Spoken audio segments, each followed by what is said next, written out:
Olen teeninud Eestit 31 aastat iseseisvuse taastamisest saadik diplomaadina, kaitsepoliitika kujundajana ja teadurina.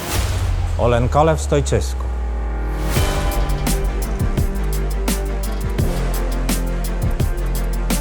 Otsustasin liituda Eesti 200-ga, sest ma pooldan selle erakonna väärtusi, maailmavaadet ja uuendusmeelsust, kuid ka sellepärast, et julgeolek on tänapäeval nii Eesti kui ka kogu Euroopa jaoks kõige kriitilisem valdkond.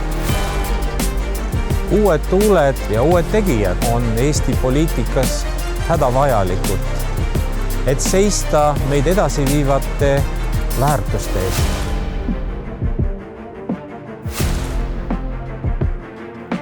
Ning kõige enam liberaalne demokraatia ja selle väärtused, mis meid kõiki kaitsevad.